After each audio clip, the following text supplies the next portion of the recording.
Hola, ¿qué tal? Muy buenas tardes. Pues nuevamente aquí, jóvenes, ladies and gentlemen, welcome to the class of the Ciencias Sociales, the Social Sense.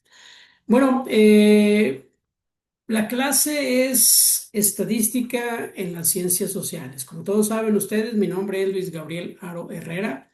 Soy doctor en Historia, maestro en Ciencias Sociales y licenciado en Administración de Empresa, maestro de esta institución desde hace 14 años.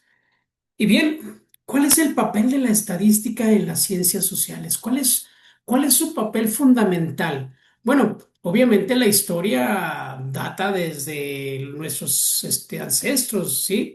Desde la época de los cavernícolas, los dinosaurios y luego los primeros pobladores, etcétera, etcétera, etcétera, hasta llegar a las dos partes, que es el sedentarismo. Antes, obviamente, pues andábamos como nómadas, ¿verdad? Aquí, allá, hasta que llegamos al sedentarismo, la parte social, a la construcción social, las normas, las políticas, etcétera, etcétera. Y obviamente después de eso, pues se hacen las comunidades, se hacen los pueblos, se hacen las ciudades, y esto obviamente pues empieza a generar estadística, desde cuántos niños había en cada familia, cuántos maestros había. O sea, son estadísticas que se van guardando y que están guardadas en todos los archivos históricos de cada uno de los pueblos, de España, Inglaterra. Por ejemplo, cuántos reinos hubo en los años 400, 300, en el 1300, cuánta gente había, cuánta población había, y después de aquella enfermedad la enfermedad negra en España, cuánta gente murió en el COVID. O sea, todo esto son ciencias sociales. ¿Qué son las ciencias sociales? Bueno, las ciencias sociales, las mismas palabras te lo dice, sociales. O sea, es la sociedad, el estudio de la sociedad. ¿Cómo han ido generando estas divisiones de las ciencias sociales en la historia, la antropología, la sociología, la economía, la psicología? Que también la psicología entra dentro de la parte de salud? O sea, pero todo esto genera estadísticas, tiene raíces. Entonces, el papel de la estadística en las ciencias sociales es fundamental para la historia, para la antropología, para la sociología. ¿Por qué? Porque empezamos a conocer, empezamos a ver, empezamos a analizar qué es lo que hay, qué es lo que se está haciendo, qué es lo que se hizo, como para qué, pues para no caer en la misma sintonía. Y obviamente, pues esto te permite analizar diferentes aspectos de la vida social. Aquí, como ustedes pueden ver, la estadística en la ciencia, o es la ciencia que utiliza conjuntos de datos numéricos. Aquí nosotros, por ejemplo, en la comercialización, en el KIPI, que es el Key Pronosticons Units, que es un análisis numérico o una evaluación numérica que te permite analizar estadísticas de todos los tiempos, ¿sí? Desde poblaciones hasta ciudades, etcétera, etcétera. Y a partir de ello, obviamente, hay interferencias en el cálculo de las probabilidades. ¿Qué población falleció en el COVID? Pues que seis estadios llenos, alrededor de 600,000 personas fallecieron. De esos 600,000 personas, ¿cuántas nacieron? Ah, carajo, buena confrontación, ¿verdad? Buen tema. ¿Cuántos niños nacieron en esos 2 años de pandemia? ¿Cuántos murieron? ¿Cuántos nacieron? Edades. Sabemos que las edades fueron desde 0 hasta 90 años. Y los que nacieron, pues obviamente, era 0 años. Entonces, pero ¿cuánta gente, vamos a llamarlo tristemente y nostálgicamente, cuánta población se recuperó de los que fallecieron? Es una buena comparación. Cuando nosotros vemos esta parte de la estadística, pues obviamente tenemos que generar una transversalidad en el estudio de las ciencias sociales con las matemáticas. ¿Por qué? Porque hay que generar una metodología científica. Esta metodología científica, pues obviamente te genera una recopilación, una organización y un análisis de datos. ¿Para qué? Pues obviamente para sacar conclusiones derivado de lo que tú quieras, tomar decisiones referente a lo que tú estás buscando, así como yo ahorita lo hice. ¿Cuánta gente murió y cuánta gente nació en esas etapas? ¿Sí? Voy si me permiten ustedes, un chascarrillo. Pues imagínense 2 años encerrados, las parejas recién casadas, los de matrimonio de 1 a 10 años, o sea, y con mucha televisión, eso sí. Pero bueno, no es el punto. Ustedes saben que tanto los egipcios como los griegos, como los mismos romanos y los chinos, los asiáticos, pues tenían una forma de generar censos y obviamente ellos generaban estos censos para ver cuánto dinero podrían captar en esas contribuciones que hacían. Y estos censos te permitían generar una probabilidad y estadística de cómo, más bien dicho, de cuánto ingresaría. Tenemos una situación muy importante en la Biblia donde dice que hay un censo del pueblo judío y este pueblo judío tenía un número. ¿El por qué? Pues ahí estaba. Ellos tenían un por qué, querían saber cuánta gente judía existía.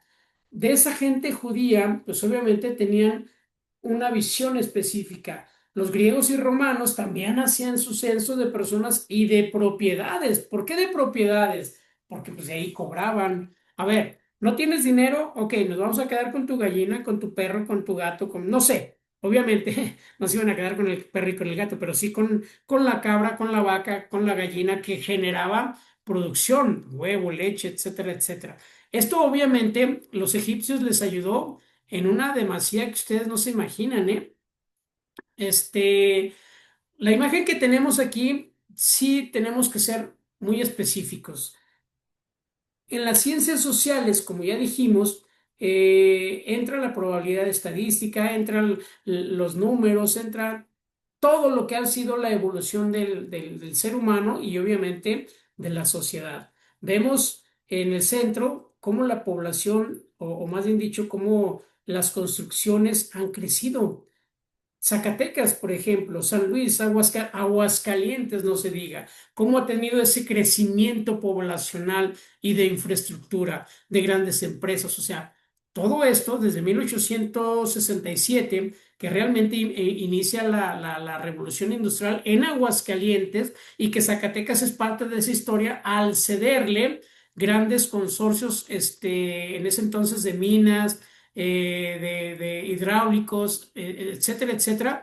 Obviamente, pues ellos empezaron a generar su propia historia y dentro de su propia historia había población. Y esa población, ¿cuánta era de Zacatecas y cuánto era de Aguascalientes en esa época en que Santana le da al gobierno bueno, no al gobierno, sino en ese entonces a la ciudad de Aguascalientes le da la independencia de Zacatecas?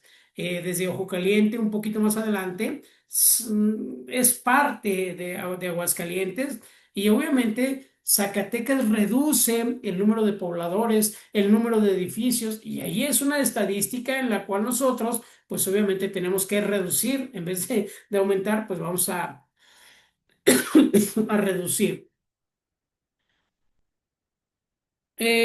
Cuando nosotros asociamos la palabra estadística, obviamente inmediatamente se nos viene a la cabeza probabilidad, ¿cómo se llama? Censos, encuestas, y de ahí sacamos porcentajes, tasas, etcétera, etcétera, que obviamente lo analizamos y decimos, no manches, todo esto, ¿por qué? Porque obviamente lo vas a analizar desde tu perspectiva. ¿Cómo lo vas a analizar? Pues obviamente desde una estadística como la que vemos aquí. Vean ustedes, aquí en esta parte.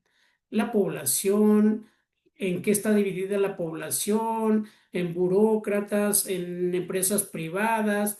Y por ejemplo, aquí, pues entendiendo que la minería en Fresnillo, Zacatecas, pues es un índice muy alto en cuanto a trabajadores. Probablemente aquí esté grueso.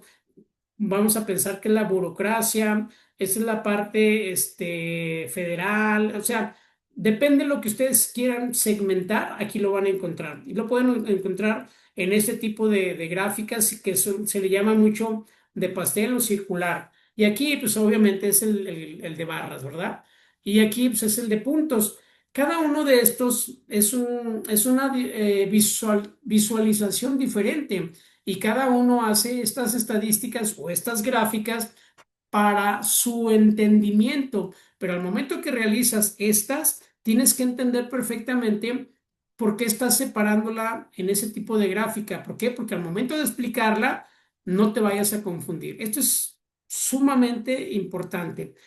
Estas cifras frecuentemente tú las vas a tener allí, pero también tienes que entender que al momento de tabularlas, tengas cuidado con los números exactos, porque si creas un número ficticio, tus gráficas van a ser totalmente diferentes y puedes perder esa objetividad al momento de generar tu gráfica. Mucho cuidado con eso. En el método científico, todos conocemos que es el método científico, donde obviamente es observación, ¿sí? Haces la observación, la intervención en este caso, empiezas a cuestionar, empiezas a generar una encuesta, una entrevista y captar la captación de datos para luego después analizarlas. Es la interpretación y análisis de datos. En la interpretación y análisis de datos llegas a conclusiones, das estimaciones y obviamente generas una intervención directa sobre lo que los hallazgos que tú encontraste al momento de hacer el método científico. Y obviamente este estudio pues te deja pues ahora sí que muy abierto al manejo de datos, a su análisis, sobre todo a la interpretación y obviamente vas a generar una toma de decisiones muy específica. En el caso de ustedes que son, que van a ser próximos pedagogos, pues obviamente lo importante de la pedagogía es mostrar, es enseñar cómo generar una estadística, cómo generar una probabilidad, cómo interpretar, cómo dar una estimación. Esa es la función de nosotros como pedagogos. O sea, tiene que analizar desde el aspecto cuantitativo o desde el aspecto cualitativo. Lo vamos a ver después en las siguientes clases, qué es el análisis cuantitativo y qué es el análisis cualitativo. Me imagino que ustedes lo comprenden perfectamente. ¿Cuáles son las limitaciones al realizar una estadística en las ciencias sociales? Que desgraciadamente aplica a un tipo de prueba únicamente. Y obviamente, pues como que te pone una barrera por ejemplo, ¿cuántos soldados fallecieron en la intervención francesa el 5 de mayo? Ah, Chihuahua.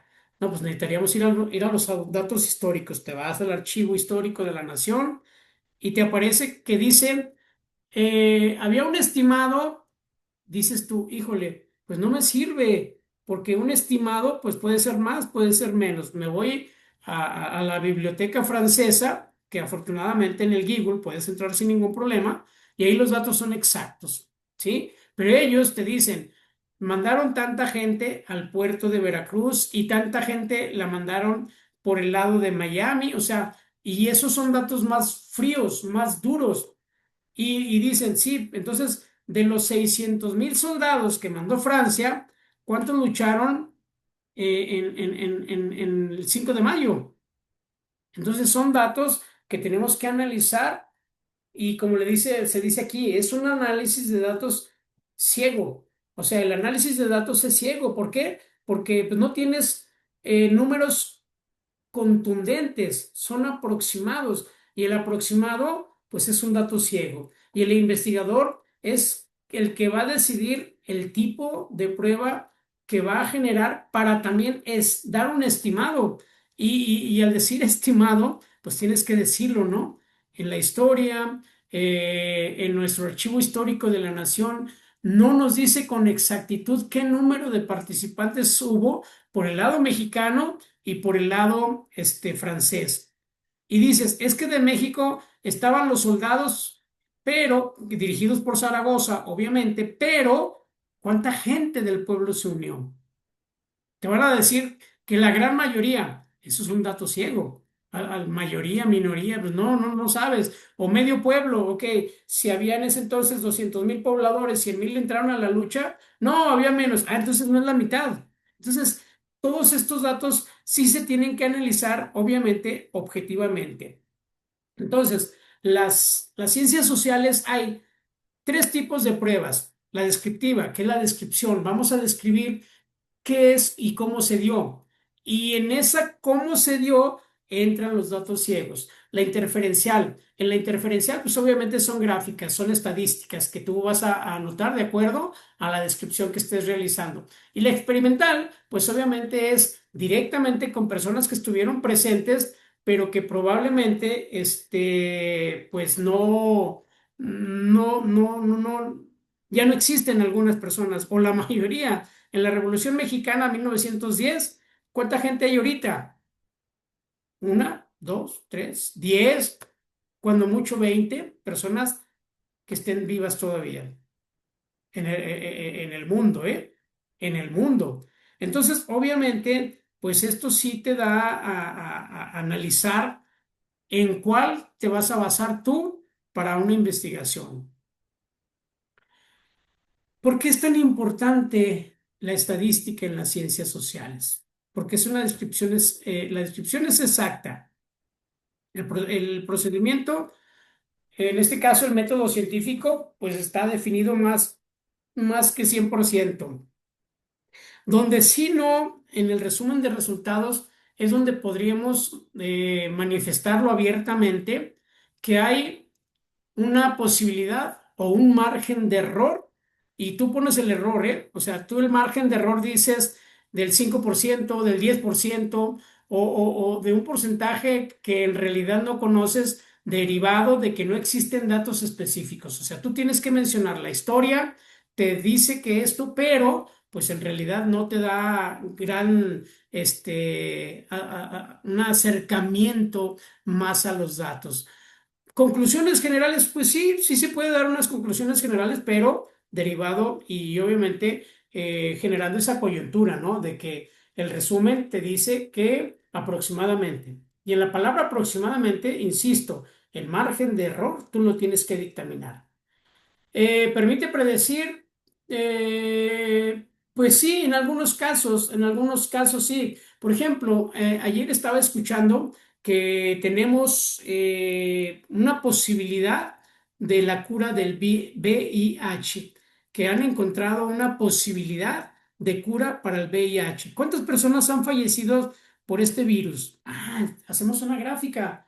En el caso de que le encontrasen en el año 26, ¿cuánta gente se salvó? Ahí entra la historia de que a partir de 1982, cuando se da a conocer que existe un virus que ataca a la transfusión de sangre, bla, bla, bla, bla, y que han fallecido tantas personas en el mundo, tantas en México, tantas en Zacatecas, tantas en Guadalupe, etcétera, etcétera. Después haces una historiografía con los que se salvaron con esa vacuna. O sea, y te permite predecir.